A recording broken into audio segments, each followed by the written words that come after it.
ọba àtọpẹ.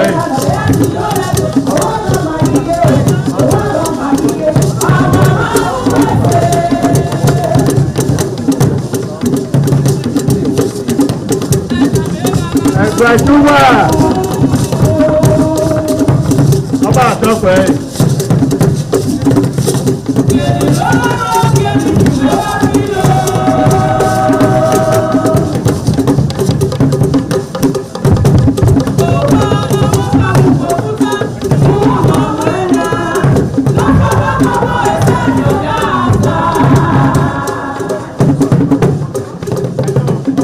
ẹgbẹ́ ìjúwà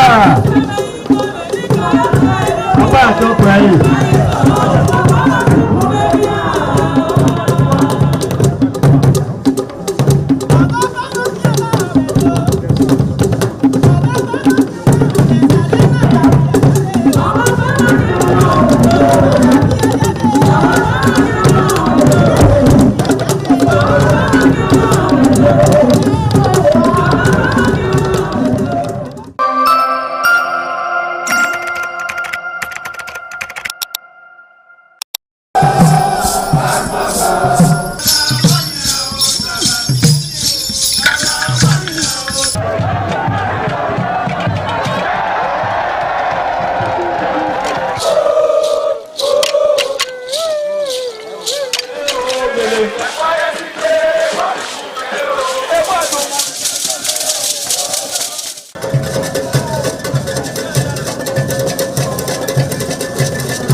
Ojúde aṣáájú ẹ̀ ọba àtọ́pẹ́ ẹ̀.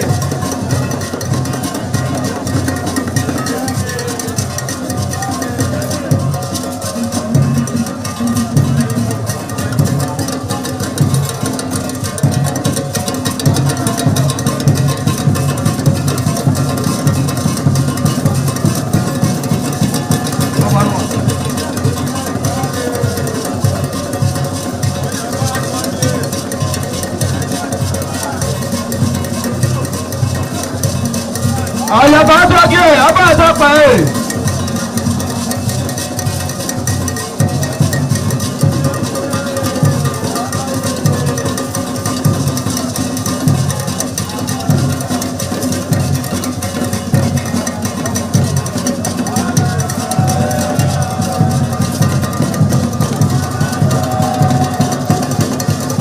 Àlàyé aṣáájú ẹ̀ ọba àtọ́pẹ́ ẹ̀.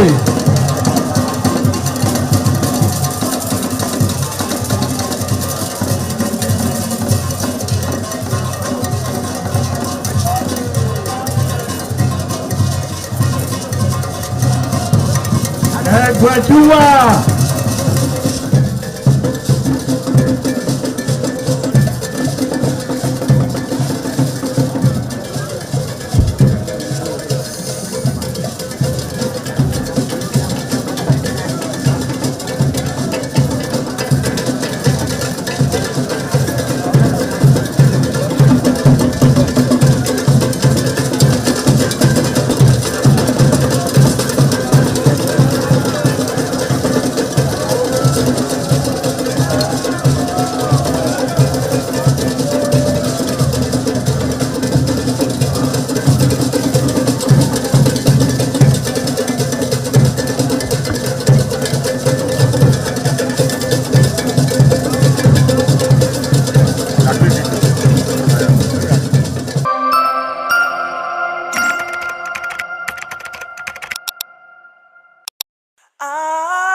ITV, certainly the best.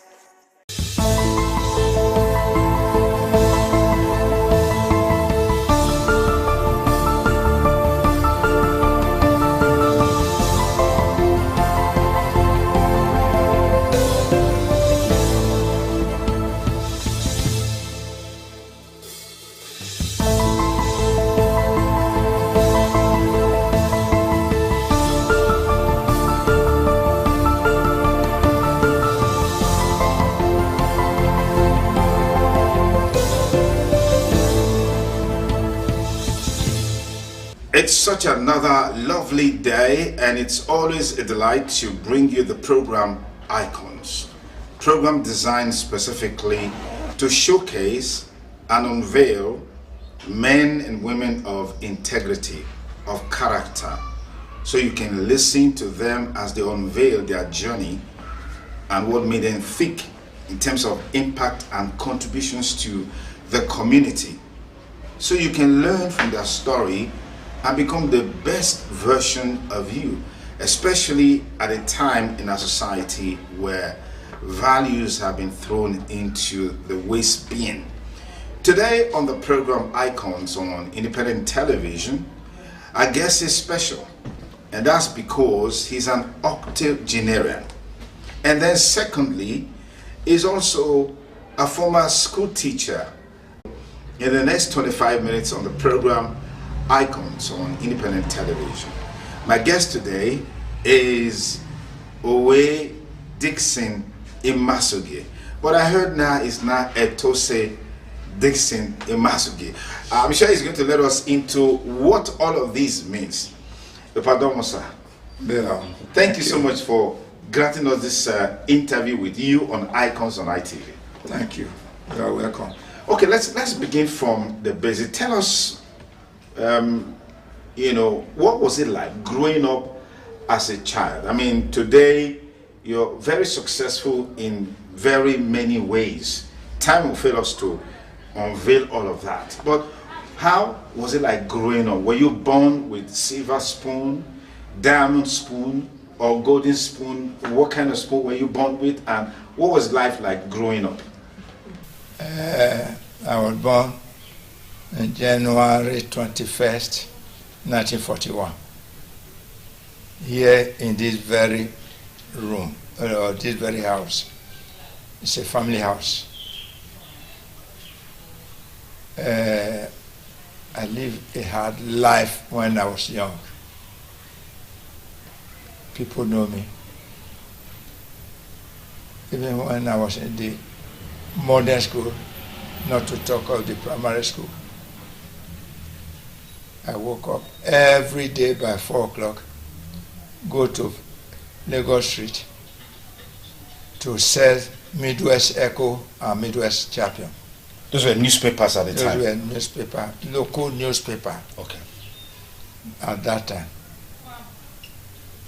Then I come back after 6 to Bath and go to modern school. The BDC 4, the present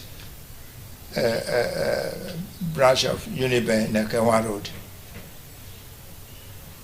1 o'clock, if the teacher refused to close us, I will close myself. Go back to Lagos Street to sell Daily Times. If it is the day of Oka market, my auntie go to Oka. I will ask my co-vendor, please, those I'm serving monthly, help me serve so. After selling the one I want to sell. Go back to Mission Road to hire truck to car market and bring back the gari of my aunt. I suffered like that seriously until I left the modern school. My uncle, Reverend Professor Sadloy Masoge, now employed me into the American Baptist School as a PP teacher in 1959. I was posted to Pogba Zoaye, that is now Emuhu. And I was very comfortable. 1962, I gained a chance to Abraka teacher training. That time, if you are a teacher, you gain a chance, your salary will be going on. As well. Yes, as well. Even who are in the college.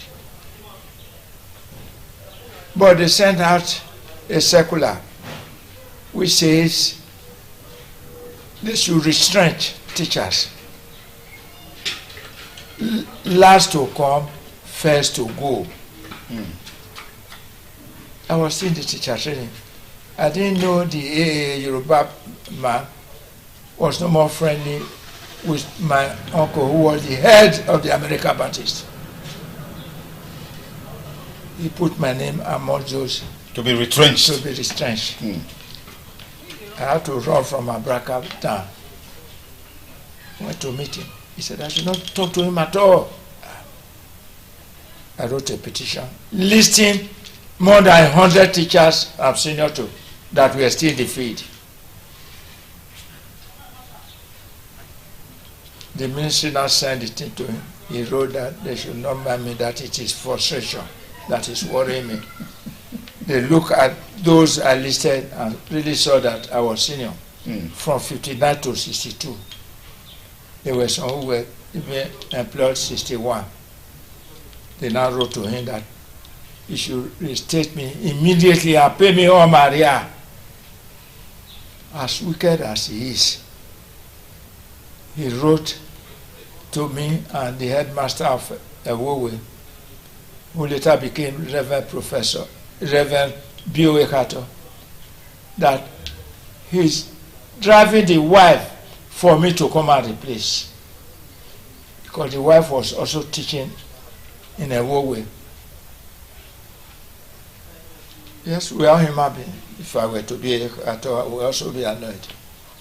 But as a Christian, he went too far. It's a pity he's no more alive. So anything I'm saying, it will look as if I want to spoil his name. But he went to a society that do not have anything with Christianity. If you want to know, 1951, when I was in Okoro Primary School, I got baptized under the Roman Catholic by Reverend Kelly, who later became Bishop Kelly. Was that how Bishop Kelly Pastoral Center came from? Is that the history behind Bishop Kelly? Okay. No. Okay. That time he was in Holy Arosa, Okay. in Mission Road here. And when I started teaching under the American Baptist, you must belong to their religion. You got baptized there too again? I got baptized in 1959 again under the American Baptist. So, will you want to say I'm not a Christian if I got baptized 2 times? If you Christ, they do so. So,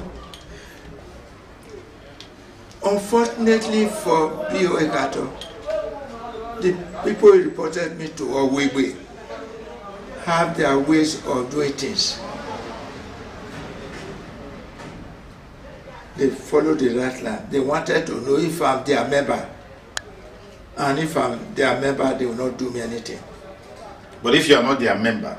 They can't say, yes, you wrong this man. They drove the wife because of you.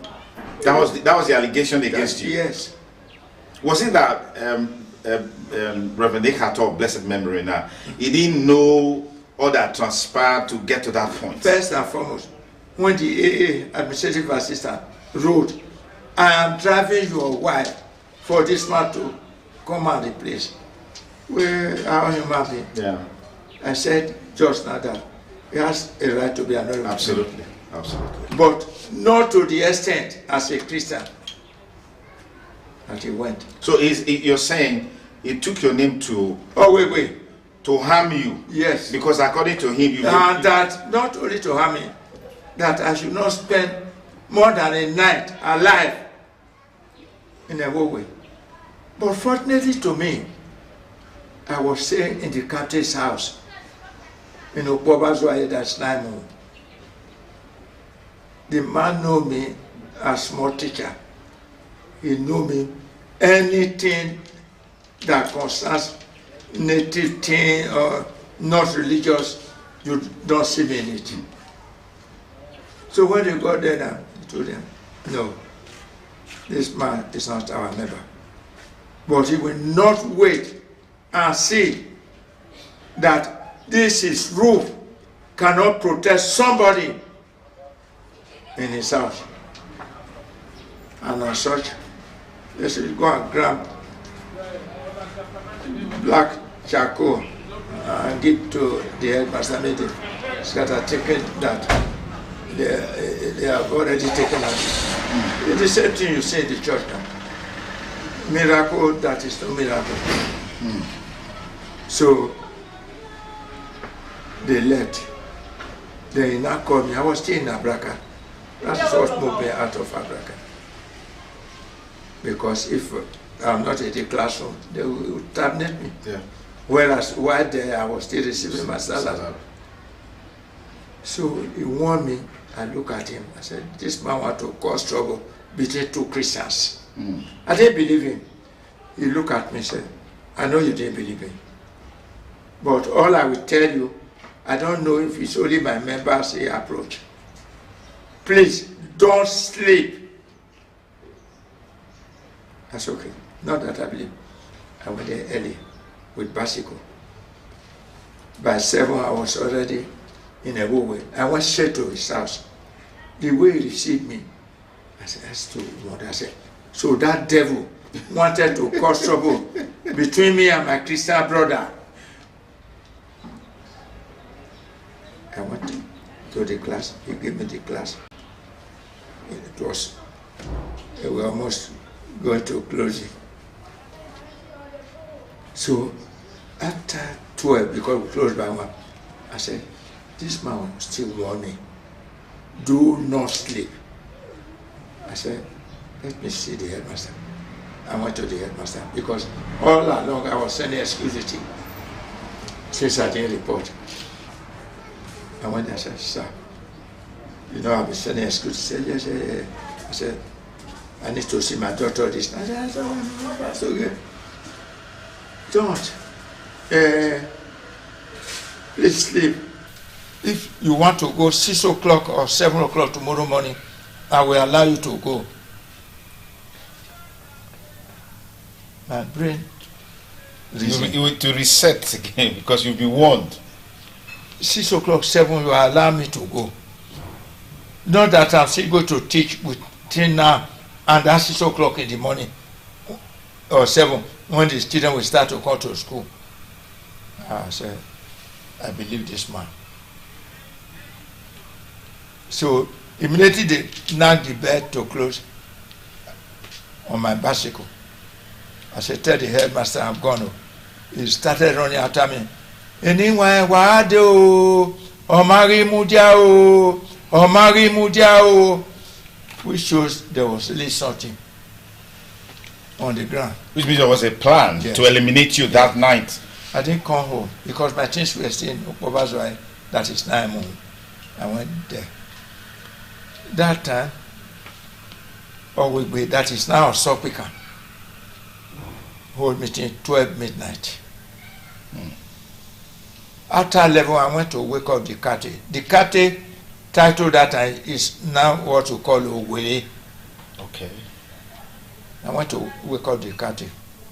I don't buy. I said, sir, when you are going to meeting today, I will go with you. He looked at me. He said, no. I said, why? He said, any person will get trouble. They do not accept him in the society. I said, now trouble I get. You saved my life. You are telling me how to be a good Christian. And I want to join you in what you are worshiping. You are saying I have trouble. I said, I don't have trouble. So I said, you don't want to go. I went to stay outside. Immediately came out with the oil lamp where they take a escorter. I followed him. When he got there, he went inside to call the elders. Say, see the trouble when you get. He tell this man or small teacher, say somebody will get trouble, they know they accept. When I now say the people said they will initiate me. So that's how you became I became a member with man in 1962. Okay, I'll come to that point much later. You've also been a military officer. You've been a sports developer. Thank you. You've been a businessman. Yes. Yes. So what were the values that helped you to be able to function at this level? Thank you. Since I left Abraka, I have photography brain. And I started buying books that I read, ROSA books and so on. And I got my advance in bookkeeping and accountancy. So, in 1966, March 66, and I joined the police. Later, Bayago, who was assistant commissioner here from Osen, was my squadron. I was their father. This man who was in charge of security, he was commissioner or deputy commissioner under AIG, Ishama, was also my squad mate. I got the best batting in 66 squad or 22 squad in police. When the war broke out, they asked for accountants. Because of my certificate, I applied. I was not even a lance corporal in the police. They look at the certificate, they value it, and they gave me a warrant officer, class 2. In the army? In the army. So that's how you moved from police to the army. Interesting. Warrant officer, class 2, class 1. If you are getting promotion, you go to full lieutenant straight. It will not take you 2 years, you go to captain. So I was employed. I served under Lieutenant Bello as the paymaster 2D. When they now saw my intelligence, they made me officer in charge 2D traveling claim. That is any other rank going on leave. His paper Must pass must through. pass through me. From Asaba to Sokoto, like this. I made my name. Do you know why I left so sorry? I've not told you about my family life. Let me just brush it. That in the end, 7 women born for me. 6 were under this roof. So that means you are a polygamist. Serious one. Even with our Baba, when I left him, when he was in South Africa, I talk. I said, see waiting, I see waiting. He said, they did not play. I said, Baba, I thought I will learn From you. Polygamous things. I don't know you are the one to learn from me. So, like I said, if any major general also chase a girlfriend, I will say it's W1 in Masoge, a girlfriend. Whereas Nala, and now I say, if this thing come, na trouble I did. So when the car them were all my boys. Wow. Happened, I say, the senior officers who don't like me can Set you up with this set now. me up. Now, right. They didn't even allow me to go. My boss went to take my paper away from Army headquarters. Like this former senator, Ali Mekena. He was my corporal. Wow. I sent him to Auchi. Why in Auchi I was paying salary. When he came, I promoted him a sergeant. He was already a staff sergeant before I left. Wow. So, or DVD Papa That's one. was under me, So at what rank did you, leave the army? W1. Wow. Wow. That's the father of the army. Wow. But if it's in real military, not tradesmen, Yeah. it will be called Regimental Sergeant Major, Okay. RSM. ROSM. But as a tradesman, Yes. warrant officer class 1. Growing up as a child, I mean, judging from the background that you came from, I mean, you literally trained yourself in modern school, doing sales, doing business to support yourself and all of that.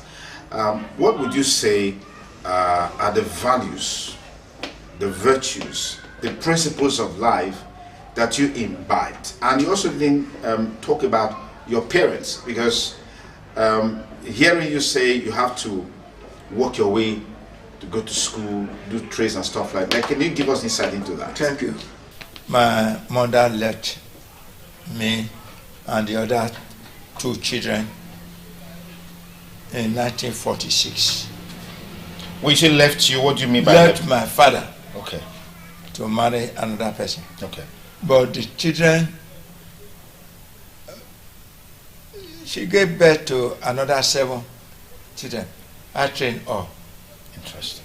If you were in my birthday that day, you will see the person who prayed, James Obagona.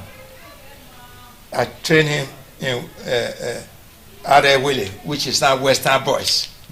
From there, when I moved to Ibadan posting in 1971, I took him along to do HSC in Loyola College. When he left there, I looked for chancellor in UI. You know what UI is that time? Yeah. He ran home and wrote me a nasty letter. Those who are not as rich as yourself, send their brothers to overseas. You are sending me to UI. I said, okay, go and bring paper. You want to bring. And I trained in Florida State University, full time for 4 years. Not to talk about the others. I trained all. You saw my birthday if you were there that day. I have 13 children in overseas. Those who are here, number 5 from number 4 woman Yoruba is a professor in Uniben here, and HOD in UBTH. Number 7 is number 2 SAF in NYSC Edo State. Number 11 is Assistant Director NAPTEP. Number 13 is a CEO in one of the Elumelu establishment. Number 17 is the super leader of APC when I'm super leader of PDP in my local government. Number 18 from number 6 woman, Isha woman, is a bank manager, First Bank in Lagos. Number 24 is now they are posting him now. Up to 2 months ago, he was the PRO immigration 2D. Okay. Number 24. He has masters. I trained all my children. Fantastic. Because I didn't have that opportunity. Opportunity. And in short, what motivated me to be training people close to me and to be friendly is that I took oath, personal oath, that as I suffer, if I see any person suffer and not help him, may God punish me. So I'm like that. If you ask people, even Christmas, I do Christmas for more than 600 people every year. Not that I'm too rich, but I vow that I must help people. All right, thank you very much. It's been a very, very interesting conversation today on the program Icons with our guest, Owe Dixon Imasuge, who incidentally is a community leader, a party leader, a businessman, a philanthropist, a former teacher, and former police and army officer. Interestingly, I've seen a lot of people in this category who actually started out their life as a teacher. One of them is somebody he's consistently referred to as his father and his mentor, talking about our father, His Excellency Sir Chief Dr. Gabriel Osawa Wigbidindo, CFRCO, and who incidentally was also a teacher, and before he also became a police officer, and then the rest is We history. are cousins, also from the mother side. Wow, fantastic. I want to thank you again for creating this time for us to have this interface with you. And we wish you the very, very best, particularly with your new age. It's a prayer that you continue to age in grace and with grace. Thank you very much, sir. Thank you for thanking me. That's our package for today on the program Icons. We hope you enjoyed the program. Be sure to join us. We'll bring you a fresh episode of the program. And I'm Sonny Duke Okosun, thanking you for staying with us. Have a lovely day ahead. Bye for now.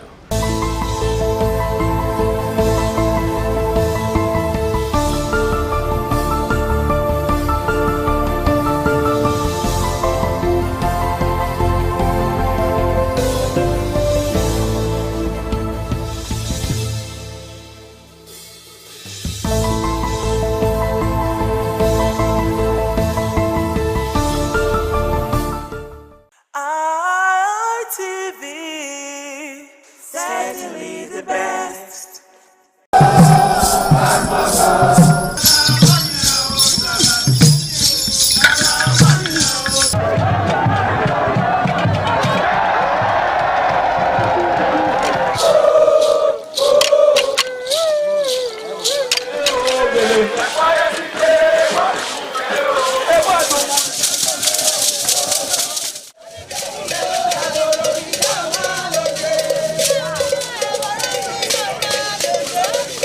Ladies and gentlemen, what we are seeing on the stage is the total doctor Christian Comet. On the other side, we have the Gymnastic Boys. Gymnastic Boys, we don't know what we want to do now. We are bringing upstairs. We are at the first floor. We don't know what we are going to do with the second floor.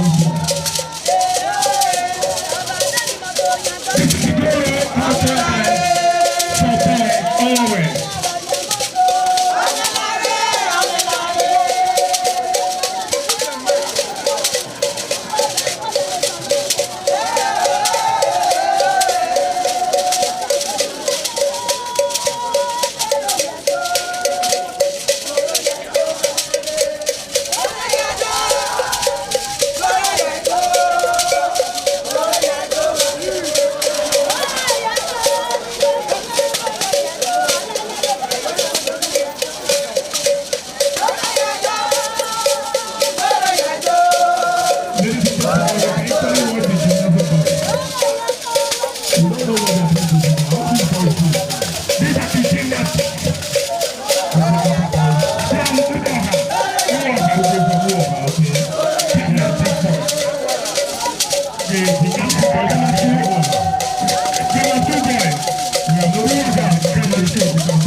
ITV, certainly the best. ITV, certainly the best.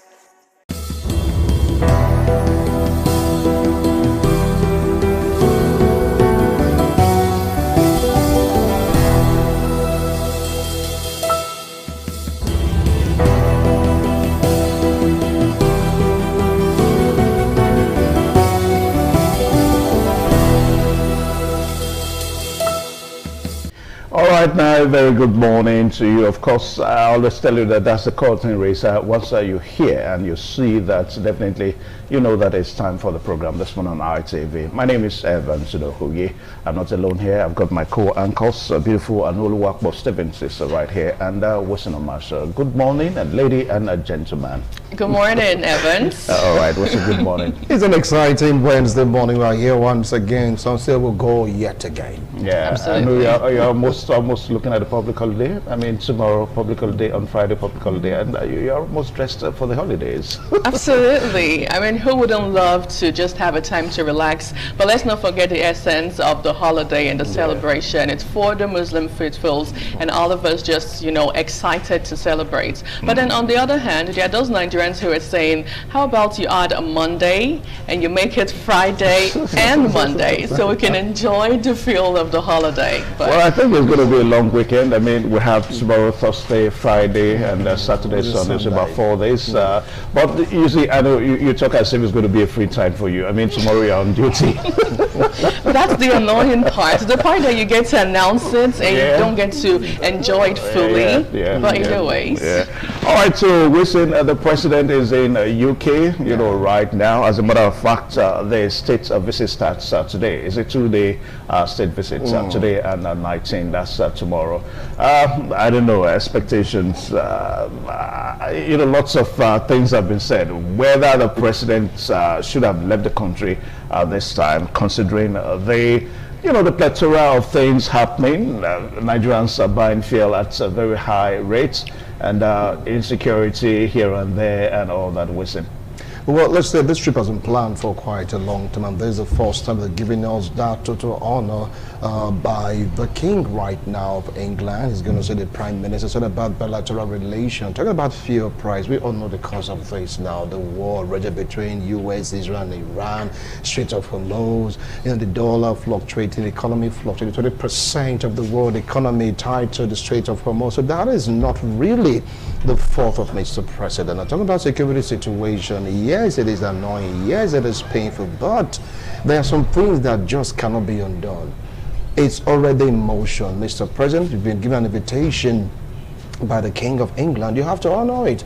He mustn't be here to give instruction to the security chiefs. Go to Borno, find out what happened. You get to realize that some of these terrorists, so people call them cowards because they target soft, targets, marketplaces, on armed civilians, just to inflict pains and maximum chaos in the society. So I wouldn't really blame Mr. President, because that trip, yes, he really needs to go for that trip. He really needs to go for the trip. Yeah. To achieve what now? Bilateral relations. What we're trying to say is that why other nations, good to know that the effect of the Iran-US war is global, but while other nations of the world are, trying to look at intervention, ways to ensure that they ameliorate the sufferings and all that, some people are not just happy that Nigerian president is away from the country. I mean, it should be around to be on top of the intervention, things that he has put on ground to ameliorate the suffering. That's what we're saying.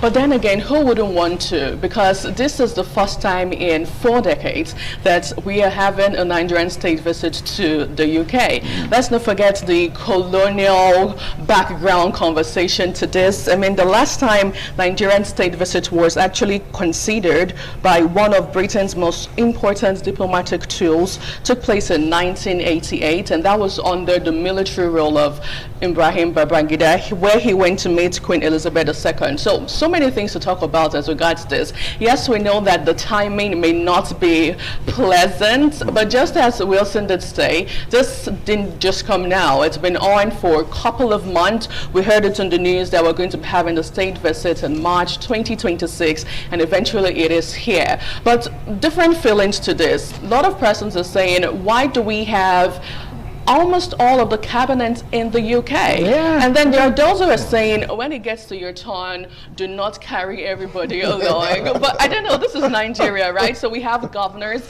likes of the Lagos state governor. About 9 ministers. Yeah. Right. And also some parts of the security architecture in Nigeria are also there. Yeah. So many things to talk about, really. But it's a monumental visit. Yeah. Aside the ceremonial significance of this visit, interestingly is a monumental one. Yeah, I can imagine the spectacle. I know that is going to be a huge spectacle. I mean, 21 gold shot salutes with the red carpets, and of course visiting places of interest. I mean, Buckingham Palace, Windsor, and Nigerian flag on the streets of UK. That's a great honor. I don't know. Well, I don't know. Somebody was trying to say that Nigerians may just stage protest in the UK. Nigerians in UK, that hey, why are you here? Go back home. Things are not okay. I think that's going to be a huge embarrassment. I honestly doubt if that will happen, because videos circulating on social media currently are Nigerians who were, I don't know if it's staged, but we saw them right there trying to welcome the president and singing "On Your Mandate We Shall Stand," which was kind of hilarious and shocking at the same time, right? Having to see that. So maybe they are actually happy, and it's a welcoming experience for the president and for Nigerians living in the UK. But the thing is that I believe that there must be 2 groups, some chanting "On Your Mandate We Shall Stand," others say you have to go home, things are not well. You might just end up saying 2 groups, but I know that the UK government, the security architecture, they're already there on the ground to make sure that there's no chaos. If you're there chanting "On Your Mandate We Shall Stand," good for you. No strike, no stones, nothing. If you're saying, Mr. President, please go home, good for you. Just maintain decorum, let your voice do the talking, that's all. All right, so for us here, we'll ensure that we bring you all the stories, concerning whatever happens in the country. So the president is away, far away in the UK. Yeah, definitely. We're going to be following the itinerary of the visit so that we get to see that. We're going to be doing some great talk on that today here from Benin, and also look at political defection. The issue of Sumac infrastructure seems to be playing back into political defection one more time. All right, so we've got Lagos, Mercy, beautiful Mercy. Very good morning to you, Mercy.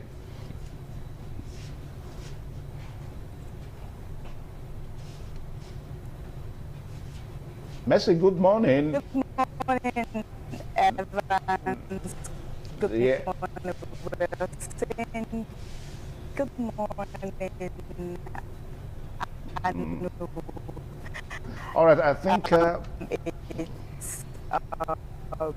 we seem to be having some, sound issue there in Lagos. All right, so just like we're trying to say here in Benin, that the issue of political defection, we're saying one more time, we're going to be talking about it. I mean, I don't want to say somebody comes here today, he says that he's in this party, and then next time he comes and he tells you that is there another party. We really don't understand. So we're going to be talking about that, this morning. That's our second topic you know, as preparations are in top gear for next year's election.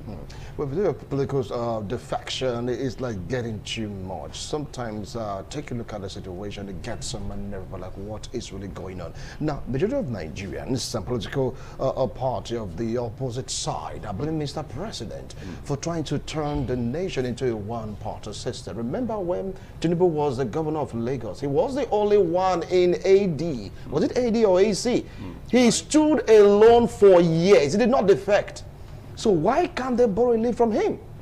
All through the time he was the governor, he never defected. He never flinched, despite the fact that then he had an issue with former President Olusegun Obasanjo. When Lagos, what I put it now, is it money or stipend or whatever they call it, was seized by Mr. President then. But still, this man stood tall despite, you know, all he was going through. Then why can't they learn from Mr. President? All right, remain where you are. If you want to form an alignment, good must you defect. All right, so we'll leave all that question for defectors to answer as the defectors to answer. Defectors. All right, so we'll take a short pause now, and Inwagat Nosaka is going to come on board. The corporate trainer, so he tells us what he has for his corporate viewers this morning. Don't forget that Lagos is there, and also Abuja is on the program this morning. We'll be right back.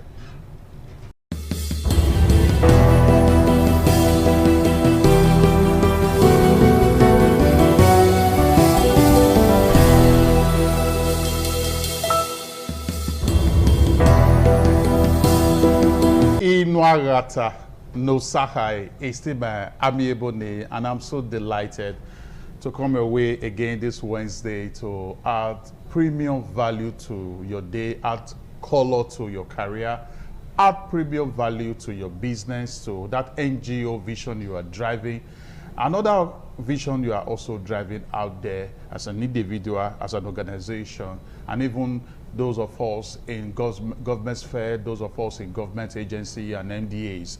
And you know, the series has been driving workplace productivity with emotional intelligence. And I will remind you, emotional intelligence is the smartness of being able to manage your emotions and also manage the emotion of other people. Situate that in the workplace, in the work environment. Emotional intelligence for you as a boss, when you situate and zero that in the workplace, is your ability to ensure workplace emotional stability with the knowledge of how to manage your emotions and also the knowledge of how to manage the emotions of your team members. And we have been looking at the different pillars of emotional intelligence, starting from self-awareness to self-regulation to motivation, and today we are starting empathy, which is a very key pillar or component of emotional intelligence. Now, in the school of emotional intelligence, empathy is your ability to sense the needs and the concerns of other people. Empathy is the ability to understand the feelings of other people. Empathy is your ability to understand the perspectives of other people. You know, having an appreciation of how other people see things and understand how that influences decisions and outcome. Now, when you situate that also in the work environment and in the workplace, leaders with empathy in the work environment, you know, they are able to acknowledge the perspectives of different departments, and at the end of the day, are able to arrive on a common ground, having understood the perspectives of different departments in the workplace as a leader. This is very, very important. Now, empathy is not tolerating indiscipline. No, empathy is treating other people with understanding, and maintaining professionalism and success at the end of the day for your organization, ensuring accountability. This is very, very important. And you know, we have been doing this in a Harvard Business School pattern, you know, using the Harvard Business School model of using case scenario to understand these various components of emotional intelligence. We did that for self-awareness, did it for self-regulation, did it for motivation, and we're also going to do the same today for empathy. Remember, empathy is your ability to sense the concerns and the needs of others. Empathy is the ability to understand and acknowledge the perspectives of others. This is very important for you as a leader. And the case scenario that we are looking at today is empathy in leadership during the challenging period of a microfinance bank. Empathy in leadership during the challenging period of a microfinance bank. And so I just go straight into the case scenario. During a difficult period for a thriving microfinance bank in Nigeria, the institution began to experience serious operational pressure. Economic conditions had affected many of the small traders and entrepreneurs who formed the bank's core customer base. As a result, loan complaints increased and employees, especially loan officers and customer staff, came under intense pressure. Inside the bank, the atmosphere gradually became tense. Staff members worried about meeting their target, and some even began to fear for the stability of the institution. Morale started to decline, and productivity began to suffer. The managing director of the bank noticed these developments. In many organizations, a leader might respond to such a situation by increasing pressure on staff or issuing strict directives. However, this managing director chose a different path, one guided by empathy. Rather than focusing on financial reports and performance figures, the managing director decided to understand what employees were experiencing.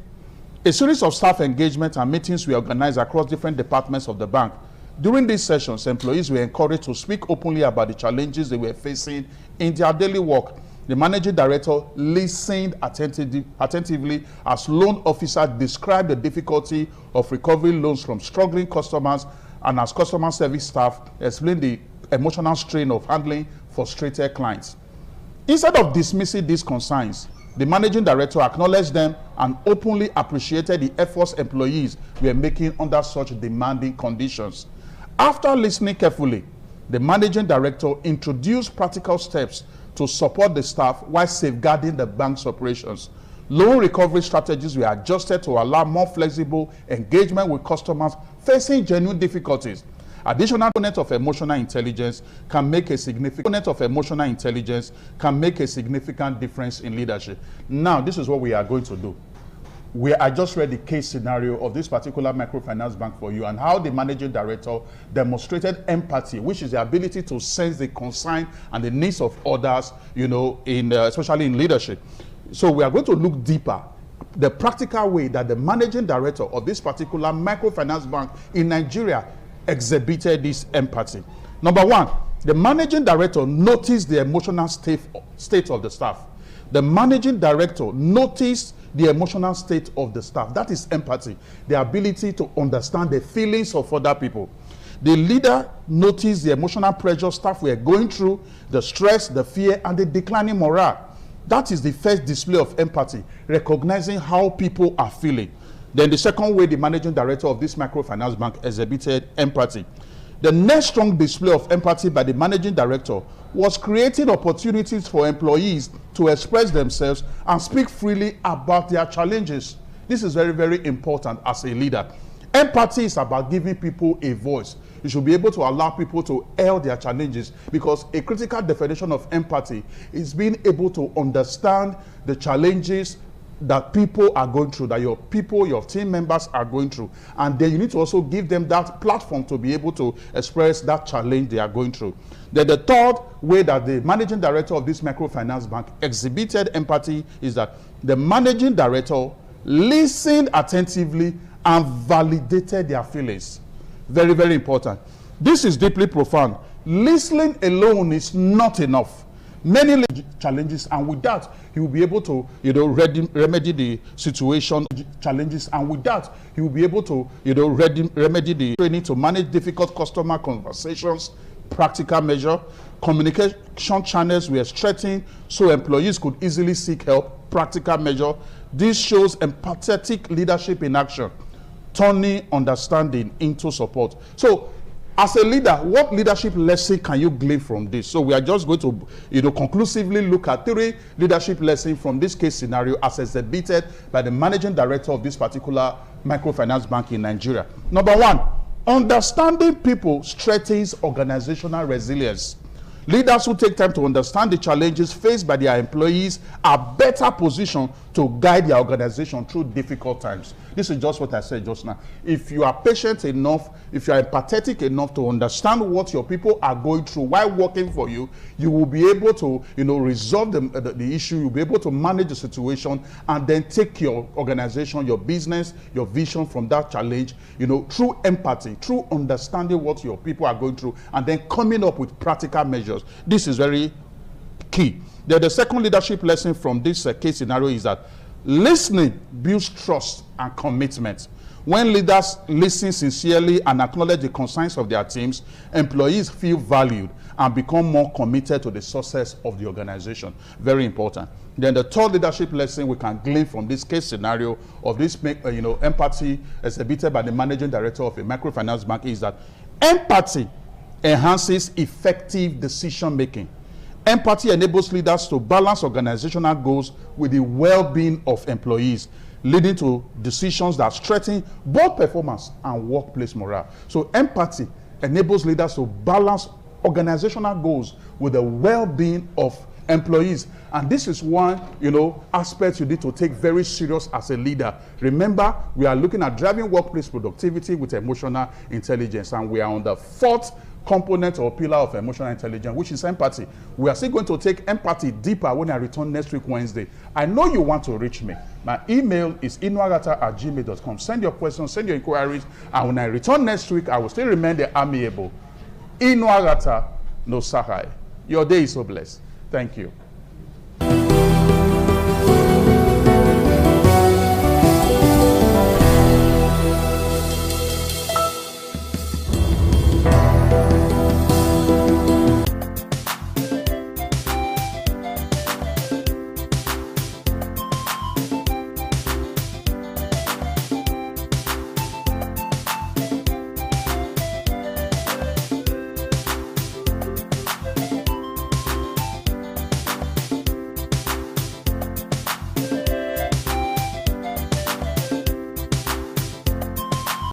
Many thanks for staying with us. We're still on CMI this beautiful morning on ITV. I am Marcelina Unkwa. And our guest this morning that will be helping us review the papers is Dr. Victor Ohai. He is a UN Humanitarian Ambassador. Hello, Doctor. Good morning. Good morning. Thank you so much for coming. Thank you. All right. Our first paper this beautiful morning that we will be talking about is the Nigerian Tribune. The big headline on the Nigerian Tribune says, outrage over killings in Maiduguri explosion. You get that on page 2 on the Nigerian Tribune newspaper. Another one says, judges have no power to order lawyer to kneel down in court, NBA. You get that on page 10 on the Nigerian Tribune newspaper. Another headline that says, Tinubu directs ministers, other political appointees who want to contest in 2027 to resign by March 31st. You get that on page 10 on the papers. Another headline says, court fines EFCC 500,000 naira for seeking multiple adjournments in Emefiele's trial. You get that on page 10 on the Nigerian Tribune newspaper. Cats may hold the key to treating human cancer, scientists. You get that on page 16. Another headline that says, Trump says U.S. doesn't need NATO support in Iran crisis. You get that on page 26 on the Nigerian Tribune newspaper. ADC government to designate kidnapping, banditry, terrorism, MAC. You get that on page 3 on the Nigerian Tribune newspaper. Dr. Victor, let's talk about the killings in Maiduguri explosion that happened a few nights back. Let's talk about it. I mean, the issue of insecurity, and we know that the president has sent some service chiefs to Maiduguri, to look into the issues. Let's just have a take on that. This is a new and worrying trend because it's happened before. Kidnappers, you can understand and know where they're coming from, what their motivations are. Bandits, okay. But when we go back to where it all started from, in the early days, this issue of suicide bombers, it becomes dangerous. And because these things are ideologically driven, a person who is ready to kill himself to waste other lives is one of the most dangerous human beings, because what's the worst you can do to them? For others, you can threaten them with jail terms, you can threaten them with execution and all that, but a man or a woman who's prepared to kill themselves for whatever is very dangerous. But for me, the show of, say, service chiefs are moving there, I mean, because you have suicide bombers, there's so much happening all over the country. We need to do more than just photo ops and shows, So, yeah, but what is happening again now, this one is really worrisome, because you don't know who your neighbor is, if he's carrying any explosion or anything. That's very dangerous.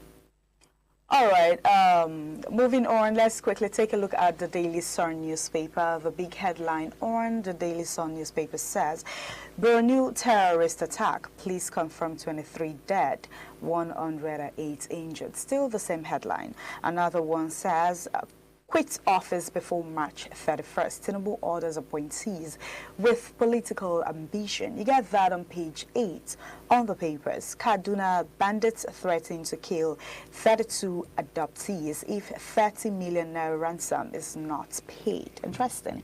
You get that on page 5 on the Daily Sun newspaper. Another headline that says, I have issues with Oyetola, not Tinubu, Adeleke. You get that on page 8.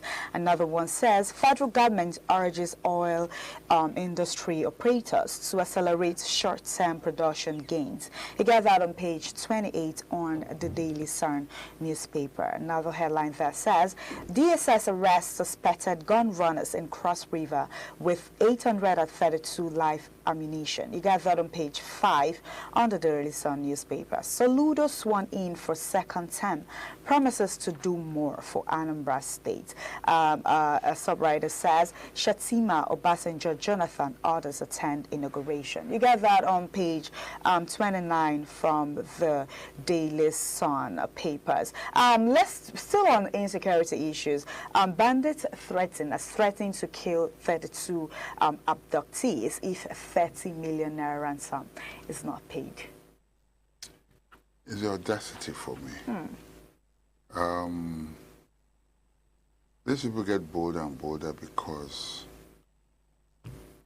not necessarily, because the governments have failed their citizens. Just the other day, no one has come to refute it yet. Gumi stated clearly that people in government know those behind all of these kidnappings, that they've gone together to negotiate with these people. They've gone together to, so when you listen to things like that, it just breaks one's heart. What you see is an unending circle. They kidnap, you pay ransom. When you pay ransom, you empower them to get more arms to kidnap, so that they can do more kidnapping and get even fatter ransom. And fatter ransom means they get even more arms. Their raw materials are arms. Okay? So with every circle of, the argument may be that, okay, you do that is to secure lives and all that so that the people will not die. These kidnappers, they still waste lives. We've seen that over and over again. But government has failed in its primary constitutional duty, which is to save lives and properties.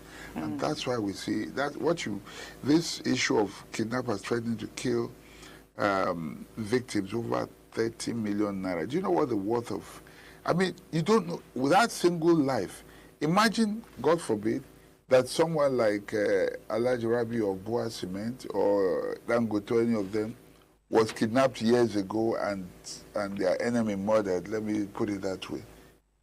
Do you know how many people's opportunities and destinies would have been affected? Yeah, true. If we begin to look at it that way, then you know that every single life matters. It doesn't matter if the person is a nobody today. And because life is terminal, for me, it's a sacrilege to touch any life at all because it cannot be replicated. There's no second life. All the second life, all that, I don't know where that, so, but anyway. All right, we're still on the papers review. Let's take a look at the Daily Trust papers. The headline there says, Federal government declares Thursday, Friday as public holiday. You get that on page 6 on the Daily Trust papers. Another headline there says, resign before March 31st. Tinubu tells appointees seeking elective officers. You get that on page 6 on the Daily Trust papers.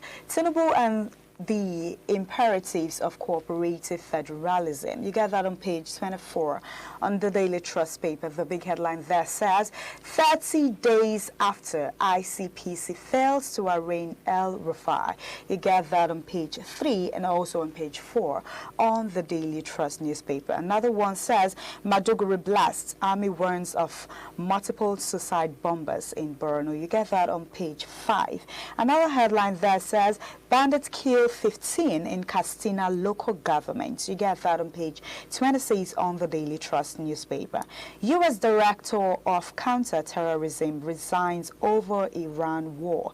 You get that on page 6 on the papers. Okay, another headline that says, fresh controversy over Salah Durban in Kano. You get that on page 26 on the Daily Trust newspaper. Dr. Victor, let's talk about the big headline there that says, 30 days after ICPC fails to arraign El-Rufai. I mean, we've been saying the case of El-Rufai. Yeah, so this is a problem. In Nigeria, you first of all harass or arrest before you even do your investigation, whereas the normal thing is gather all your evidence and then with that you go and arrest. Okay? So they made an accusation. If they had found anything truly incriminating, in spite of what he said, you know, they would have done that already. Maybe it's now they're doing their investigations and trying to see what they can level against him. But we'll have to wait and see. But I think that ICPC, which has been a sleeping dog all these years, saw an opportunity to pretend to be doing something, and we'll have to wait and see what they come up with. But let's wait and see what they come up with. Yes. All right, let's quickly take a look at the Punch newspaper. The big headlines on the Punch newspaper says, still the same headlines, killing spark fury. Defense chiefs moves into Maduguri. You get that on page 2 on the Punch newspaper. That is Borno bombings. Another headline there says, security on high alert nationwide after Borno blast. Federal government declares Sultan as Muslims to observe moon. You get that on page 14 on the Punch newspaper. 2027, Tinubu ministers seeking office get March 31st resignation deadline. You get that on page 12 on the Punch newspaper. Nigerian won't succumb to terror. Tinubu vows after 23 killed, 108 injured. Another headline says, governance condemn bombings, demand action. Another one says, please clear blast site, families search for missing relatives. You also get that on the Punch newspaper. Another headline there says, Nigerians secure £746 million UK deal to modernize ports. You get that on page 22 on the Punch newspaper. Mohbad, family's lawyer questions labs capacity for DNA testing. You get that on page 4 and 5 on the Punch newspaper. Another headline there says, hardship, Labour pushes 154,000 naira minimum wage. You also get that on page 7 on the Punch newspaper. Dr. Victor Ohai, let's talk about let's talk about the headline that says 2027 Tinubu's ministers seeking office gets March 31st as resignation deadline. The president has told them to resign by March 31st. Yeah, I mean, it's in line. So Edo State governor has done the same already, and okay. I expect other governors to also inform their appointees as well, so that they're able to go out and meet with all the regulatory requirements, not regulatory, of course, the constitutional requirements for them to be able to run for office. So, yeah, I think it's in order. Whoever wants to resign and then let other people take the position and do it. Okay, whosoever wants to resign, let all the people take the position. Okay, let's take a look at the last papers. The Vanguard newspaper, the big headline there says, survivors recount ordeals. Service chiefs relocate to Borno. You get that on page 5. Another headline there says, Tinubu's UK visit spurs investments deal, job creation. You get that on page 8 on the Vanguard newspaper. Nigerians oil output drops 9% to 1.483 million BPD. You get that on page 19 on the papers this morning. Another headline there says, Middle East crisis, U.S. counter-terrorism director resigns over Iran war. You also get that on the papers this morning. 1.16 million students benefit from 206 billion naira NELFund loan. You get that on page 30 on the papers. KMO orders probe into Akure Airport's instructions. You get that on page 10 on the papers this beautiful morning. Let's quickly talk briefly on Tinubu's UK visit. I know that's our main topic for today. Let's just talk briefly on it before we round up. Okay, so since the last exchange of visit between both countries was 1989. I think this is timely. They are our colonial masters. We've had a long tradition together, and I expect that for whatever it's worth, there's going to be mutually agreeable for both countries. Okay, let's wait later. We would have a robust conversation on this topic because, I mean, that is what we're having today. Okay. Thank you so much, Dr. Victor, for helping us analyze the papers this morning. Thank you for joining our Lagos Network studio on the papers review. Do well to grab 1 or 2 copies and go through them. We're still on CMI this beautiful morning on ITV. Would be handing over to our Benin Network studio where Evans is standing by for the continuation on CMI. Just stay with us.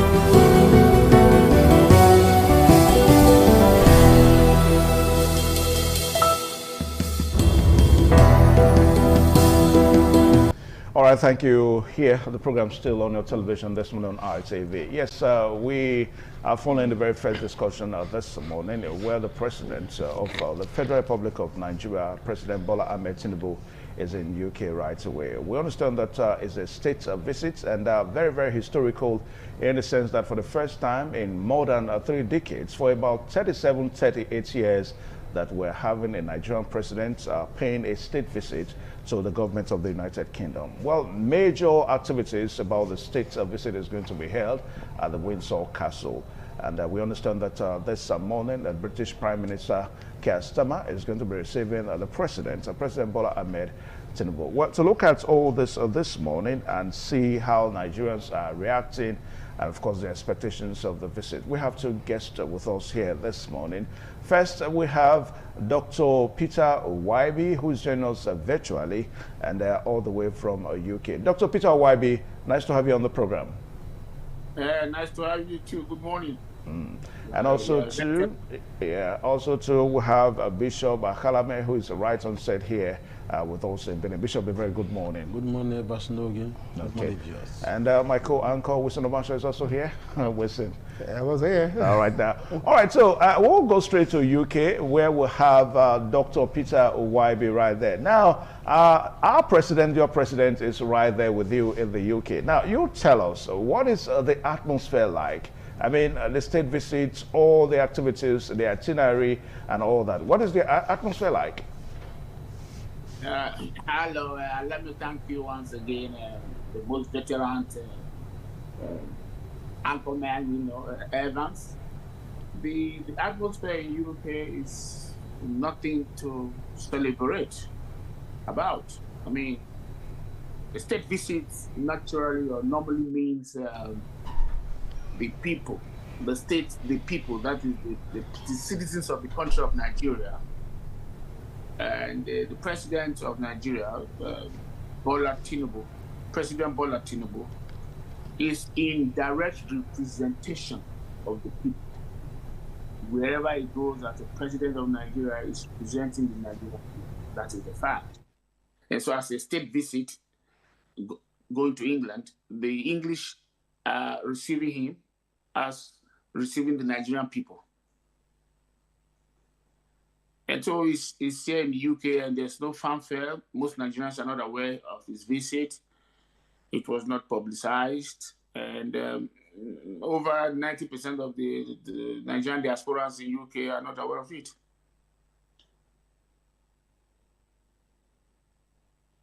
Hello? Economy, of course, public perception. Now, let me quickly say, if we are looking at diplomatic engagement, such high-profile delegation to the United Kingdom is that to drive investment, foreign direct investment.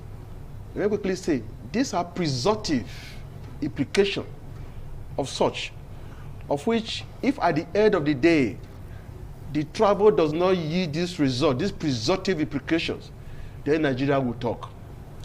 Because if I'm looking at this positive implication of leading a very high-profile delegation to the United Kingdom, we assume that is something that is very crucial.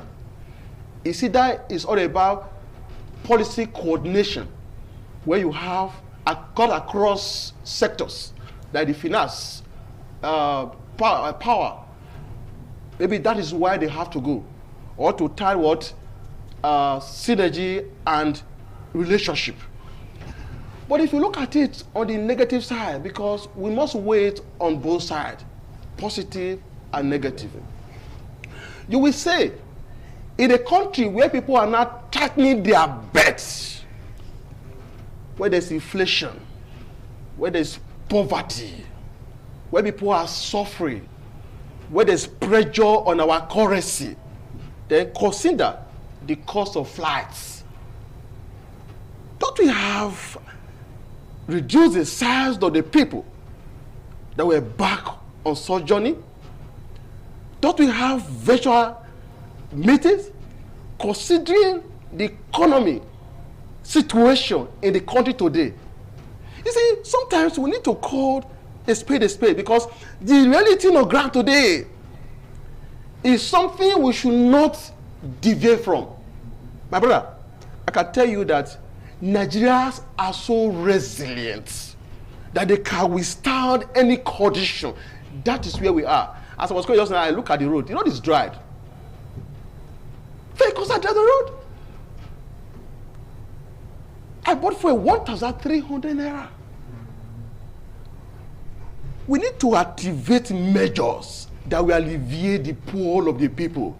As you speak right now, yesterday, Bob Blast and Borono. So, what I have seen so far in this country, there is total disconnect between the leaders and the people. And this is terrible. If the leaders do not understand, it just appears that they don't understand what the people, the holoi polloi going through. If they do, this engagement should go to where we have bad roads. We go to institutions that are substandard, not giving quality education to our people, the future leaders of this country. The delegation should be led to our hospitals, where we have 1 or 2 doctors who are not even in their optimal performance. You go to hospital, you are sick, you need attendance, you'll be there for several hours before they will attend to you. The situation must have what? Increased. That is where we are. All right. It's a terrible situation. All right, Bishop, but let me go to UK, where Wabale is standing by. You said that there is no enthusiasm. It's like a normal work day in UK. Are you now saying that nothing good will come out from the visit of Mr. President?